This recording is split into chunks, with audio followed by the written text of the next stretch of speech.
DW Africa Link. Nigeria's President Bola Tinubu recently made a bold move that could significantly shape his country's economy for years to come. In June 2025, he signed into law a major set of 4 tax reform bills. That's the biggest update to Nigeria's tax system in decades. Now, the reforms aim to simplify taxes, ease the burden on low-income earners, and improve the distribution of revenue among federal, state, and local governments. But how will all this make the lives of ordinary Nigerians better? That's what's coming up. I am Eddie Micah Jr., and you are welcome to Africa Link, the podcast connecting you to the stories that matter. Africa Link, every weekday here on DW. In 2025, Nigeria's inflation soared past 33%, with food prices hitting record highs and interest rates climbing above 27%. For many Nigerians, the cost of living has become overwhelming. This dire economic situation has prompted the government to introduce these new tax reforms. Now, many are wondering how the new tax reforms could positively impact their lives. At the same time, critics argue that it adds pressure to already struggling households and businesses. Now, I am no tax expert, so let's break all this down with someone who knows all about taxes. Daniel Olika, a tax attorney and PhD student in tax law at York University in Canada. Also joining me is Abiodun Jamil, my colleague and DW correspondent in Nigeria. Hello to the both of you. Welcome to the Africa Link podcast. Daniel, break down this tax reform for us. What are the major changes introduced by these 4 new laws recently signed by President Tinubu? Thank you so much for having me on your podcast this morning. There are a plethora of things that the tax reform efforts of the President Tinubu's government have sought to introduce, but the overarching objective, as I understand it to be, has been to increase Nigeria's tax to GDP ratio. Official figures lately has been standing at just above 10%, but then you would have people who argue it's as low as 6%, and the continental average has been 18%, while it's elsewhere in the OECD and in developed countries somewhere around 30%. And the bid to drive up taxes and tax to GDP ratio is essentially, seeing how much, in very layman terms, how much tax revenue the government can generate, relative to other sources of governmental revenue. And in the bid to do that, the government has sought to do a number of things. First, there's been a consolidation of Nigeria's tax laws, right? And this consolidation, despite political affiliation, is something that is laudable. For the first time in Nigeria's history, we're seeing all our tax laws, not tax revisions, but all our tax laws in one comprehensive consolidated document. This is similar to what you have in most developed countries. We're having our personal income tax laws, corporate income tax laws, capital gains tax laws, stamp duties tax laws, value-added tax laws in one document. What that does for us is that it simplifies the tax regime. Beyond simplifying it, it makes it very easy for administration, right? In addition to that, and it also helps with tax certainty. As someone who has practiced tax law in Nigeria, it's not always easy to jump from document to document, especially when there are revisions to every one of these documents, to know what the exact position on a tax legislation or a tax issue is. Beyond the consolidation and simplification, from the administrative perspective, we've also seen a situation where the government has sought to create the Nigerian Revenue Service, or the Nigerian Revenue Service, to see that there's one singular body for the federal government that collects all revenues accruing to the government. Now, what that can also do for us is just to see that there is a simplification and one might argue ease of doing business, in the sense that the average taxpayer or corporate entity has to just deal with one body, as opposed to jumping from one body or the other, and that can ease administrative efficiency. That can just foster administrative efficiency in general. Right. In addition, there's been an attempt to expand certain provisions of the tax law to bring more people into the tax nets, in terms of who would be qualified or considered as a resident for tax purposes in Nigeria today. These were issues that lacked clarity in the past, especially in light of advancements in technology and post-COVID work environments. Right. We've seen that the government has also tried to expand there's also been an attempt, there's just generally been a development tax policy question for years in Nigeria as to what the exact position and regime for taxing the informal economy is. We see the government taking a step in this to clarify these efforts with this particular tax reform through the not just consolidation, but the establishment of the presumptive tax regime. From all that you're saying, it sounds like a big deal, almost historic move by any Nigerian leader. What does this mean for the ordinary Nigerian? Because like every new law, there are supporters and critics. What are the critics saying? Okay, so yes, I guess you would not be wrong to describe it as a new dawn in Nigeria's tax regime. For the common man, what this basically means is that there's simplification of Nigerian tax law. It's simpler today than it was yesterday. And as to what the critics are saying, I am not sure whether there's clarity on that position, right? Because there's, as with every political move, there would be supporters despite the best intentions of that law. And I wouldn't call myself a supporter or a critic. I would just say, based on my perspective, how this would impact the common man is that first, there's something called indexation. This might seem like a very complex tax policy situation, but for the first time in Nigerian tax, not for the first time, but for at least in recent times, right, the government has made a very clear attempt to index tax laws rather for inflation. For the first time, we're seeing the government increasing certain thresholds for the average business, as opposed to 25 million, which the government first introduced as the definition of a small company in terms of turnover in 2019. We have it to be 100 million, because one can argue that maybe 100 million and 25 million for 2025 and 2019 respectively have the same value. For the average Nigerian, there is, for the first time, at least with this legislation, the attempt to create a threshold for low-income earners, minimum wage earners, to exempt them from tax compliance in that sense, in that they do not have to pay taxes. This is the part I need proper breakdown on, because again, what does this mean for the ordinary Nigerian's pocket? We're talking about Nigeria dealing with high inflation, high cost of living. It's not easy for the common Nigerian. And then this new law on taxes, are people supposed to be happy about that because it's going to give them more money or make their lives more livable? What's the deal here? Okay, Eddie, I think you're trying to make me make a very clear statement, and I would do that. I would say that the Nigerian tax law that was introduced by President Tinubu's government has significantly simplified the Nigerian tax regime for taxpayers, corporates, and individual alike. And but what does it mean? What does it mean for my life as a Nigerian? Yeah. If I'm there and this new simplified, okay, so doing taxes is simplified. It's very clear what to do and the areas to go and the places to go. Okay, is it making my life any better, or is it expected to make my life any better? Are the common Nigerians paying more taxes or paying less taxes? What has changed?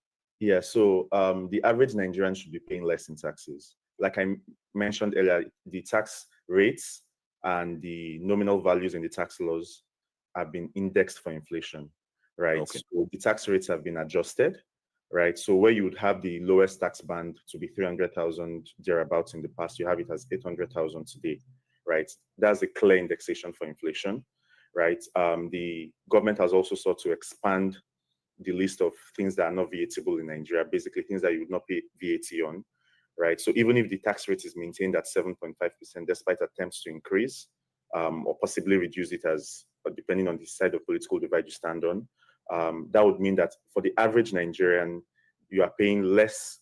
The government could have sought to impose VAT on things like electricity and essential goods in this law, but the government didn't do that. So that means that you pay less nominal value, and that would leave more cash in your pocket, so to speak, right? For businesses who in the past, there was no clarity as to what the impute VAT regime is, right? There's clarity on that in the sense that people who pay VAT now, despite the fact that things are very expensive, can sort of get rebates, so to speak, in a very layman terms, can get some form of value back when they pay their own VAT and remit this VAT to the government. Even for businesses that will be VAT exempt, even if they paid VAT on raw materials, this can be recovered. Let me come to you, Abiodun. We've been listening, to Daniel Olika, solid tax guy, and he's been trying to break this down for us. Abiodun, you've been speaking to a lot of Nigerians on the ground. You've been following public reaction to the tax reforms. What are people telling you? Okay, thank you so much, Eddie. Among the policy circle, it's the new tax law actually instills some sort of hope that things are getting better. We are getting on the right track. Also among the elites, among the educated, they are very, very hopeful that this new tax laws will mean that they will pay less tax because the purchasing power of Nigeria keep decreasing and the incomes are not going up. So a lot of people that are already worried that this tax are already worried that they are going to be paying a lot of taxes to the government are now less worried that, okay, when this tax become implemented by January 2026, they'll be paying less tax to the government. But for the general mood, it is kind of filled with skepticism. Most Nigerians say they don't really trust that the new tax will change anything for the better, looking at what previous reforms are done for them. The government recently removed the first subsidy and also harmonized other reforms both reforms that Tinubu has gone through, but they all look good on paper and won't translate into actual relief for people's lives. So when they share that the tax reforms are next, the reaction is that of skepticism rather than hope for general. So there's a sense that the poor, even though the government said it is lessening, it's going to lessen burden on the poor, but there's still kind of skepticism because we've seen previous laws and reforms like that in the past that put people into serious into a kind of peckle. So for them, it is more of skepticism rather than hope. Right. So basically, on paper, what they read seems solid and seems like something that would help them, but the issue is all about implementation, and that seems to have come across from also what Daniel is saying. But Abiodun, stay with me while you check your sound because you're touching a lot of things and it's disrupting the quality. But I'll come back to you in a bit. Let me come to you then, Daniel, because one key word that has come across is implementation, right? Critics argue that Nigeria's problem is not even really tax laws. Some will disagree with that, of course, but the issue, they say, is about implementation. What structural or institutional issues still stand in the way of meaningful tax reforms? Thanks for that question. Yes, I agree with you. One solid argument that critics can make, and as Abiodun has highlighted, I would understand that skepticism or that feeling here is that so much talk, but very little action. And one of the many things that I think that the government can do structurally, beyond consolidating the agencies to have the Nigerian Revenue Service, would be to invest heavily in manpower. As someone who has worked with government agencies for administering taxes in the US, I would say that's one area that Nigeria's tax administration is lacking compared to global standards, so to speak, would be the investments in manpower, both in terms of tax lawyers who will be helping the government to litigate these tax cases, to tax auditors who will be carrying out comprehensive auditing, and to ensure that there is regular training of their staff, because the Nigerian tax regime of yesterday and today, there is significant differences. We would not want a situation where, despite all of these very many things that have been a reason for hope, that the government will still be, or government employees will still be, because the government is basically the people, right? Will still be implementing yesterday's tax laws and imposing even harsher burdens, creating further uncertainty for people, right? So these are some of the areas that the government can, and investing in technology as well. The government has tried to fiscalize VAT in the tax reform efforts that it has just carried out to ensure that even businesses are able to relate with the Nigerian tax administration for the purpose of administering VAT, at least from a more technologically friendly perspective. But the government would need to also invest heavily in data security, right, to ensure that today, once the new tax regime goes into effect, we do not have a situation where there are data leaks and just improper administration of this regime in a way that impacts taxpayers from financial security and data security or cyber security perspective. So so in summary, there's a lot of work to be done for implementation.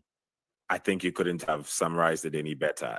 There's one thing introducing the tax laws, and there's one thing also implementing them, and on the other hand, also making sure that there's the conducive environment, the technology, the personnel to carry it out. Otherwise, it's basically just another document with words that may not see the light of day.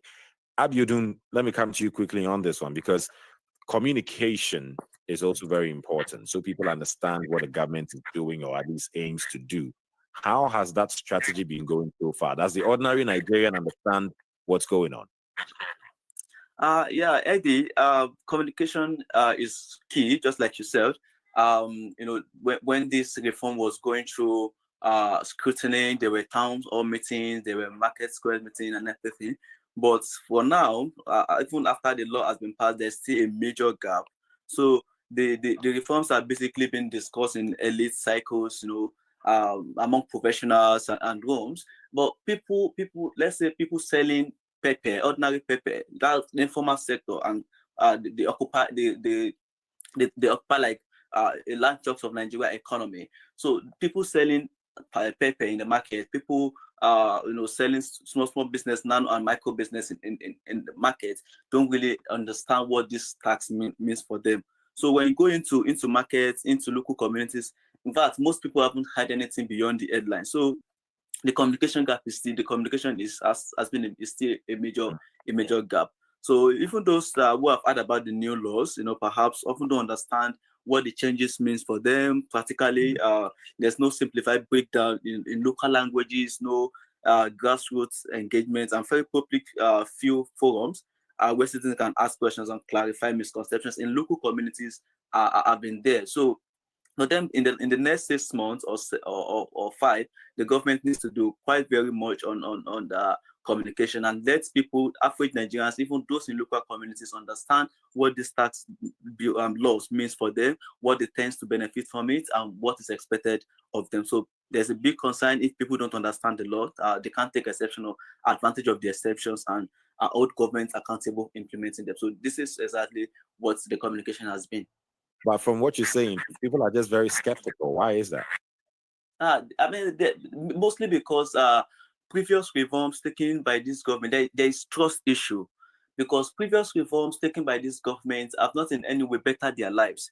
The government, for example, removed fuel subsidy, and many people are still bearing the brunt of the fuel subsidy. The government introduced CNG to actually allow motorists to use CNG instead of buying fuel. There are still no infrastructure for local people to get this CNG. So there's a trust issue in governance, especially in Nigeria. So a lot of people don't trust when government says, oh, we are going to do this, until the government do this. So the skepticism is actually a result of a trust issue in governance.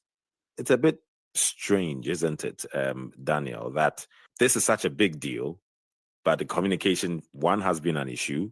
Obviously, there's still some more months to let people understand what's going on. So, we'll give it a bit of a rest. But communication has clearly been an issue. People are still very skeptical. And it seems clearly the government has a lot more to do to draw people to their side, let them understand what's going on. But one thing that you said that I really want to address is the whole tax revenue to GDP ratio, and that Nigeria has one of the lowest on the continent. Correct me if I'm wrong, I think the continent average is around 15% or so, and Nigeria, as you said, is around 10 point something. If there's anything, it shows the country's tax base is problematic, right? How does that compare to other African nations, and why does it matter when we talk about tax revenue to GDP ratio? What does that even mean? So yes, Nigeria does have one of the lowest tax to GDP ratios, not just in Africa, but in the entire world.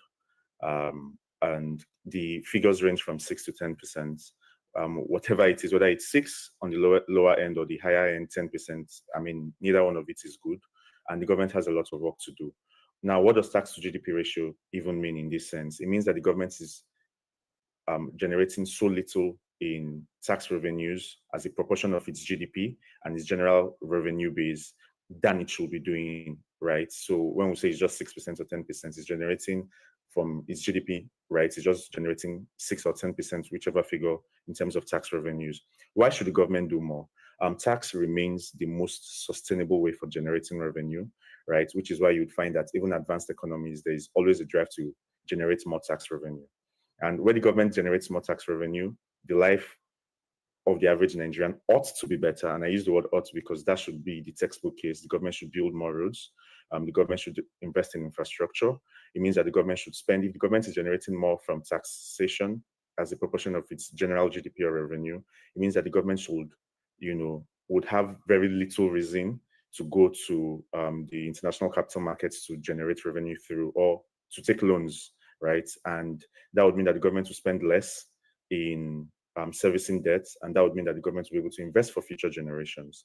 Now, so these are the many reasons the government should be improving its tax to GDP ratio. Some of the many reasons that have been identified for why Nigeria's tax to GDP ratio is very little. There are a number of reasons, but the very popular ones are Nigeria has a large informal economy, in terms of the fact that more companies than individuals relative to revenue. More companies are paying taxes.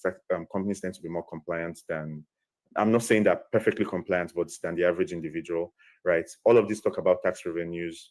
The average Nigerian would probably not even be impacted, right? They would never have a tax bill sent to their homes, right? Nigeria has a lot to invest in terms of implementation, like I said earlier, for even the government to be able to widen its tax net, for more people to be able to generate, for more people to become tax compliant, and that's the way the government's revenue can increase. Now, there can be voluntary compliance. Why do we not have this situation?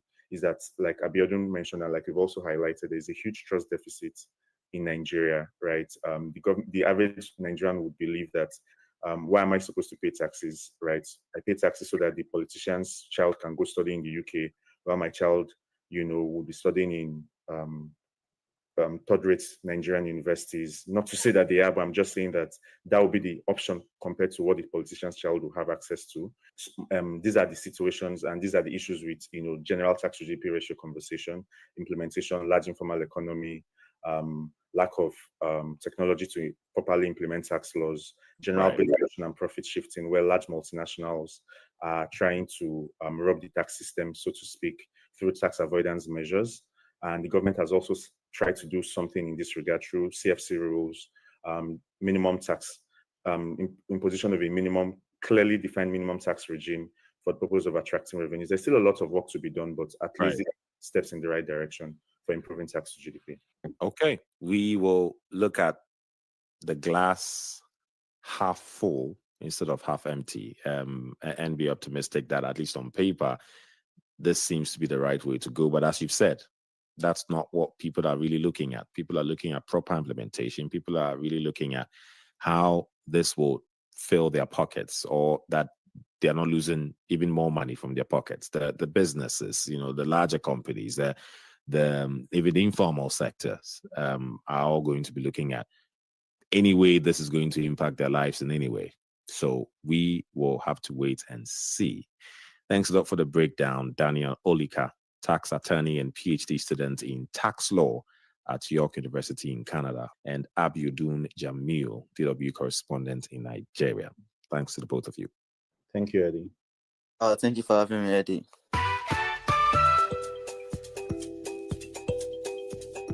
Like almost every new law, there will be mixed reactions. So that's not surprising, right? However, the success of Nigeria's new law hinges on smooth cooperation between the federal team, state governments, and all stakeholders. A law without proper implementation can hardly achieve success. But here's the thing. One of the main challenges across Africa is a huge informal sector. In many countries, 60 to 70% of economic activity never sees a tax return. There are no ID numbers, no digital trails, so administrations can't track or collect.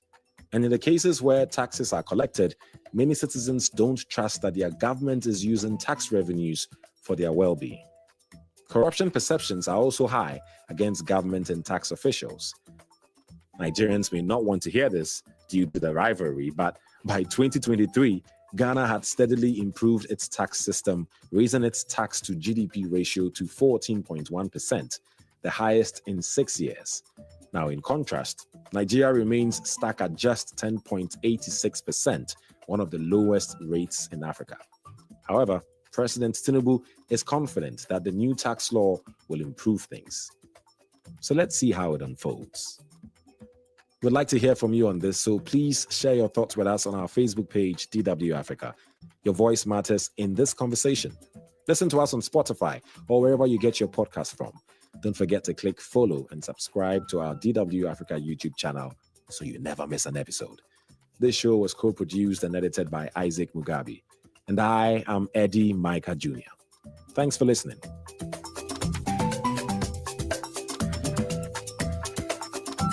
DW. Made for minds.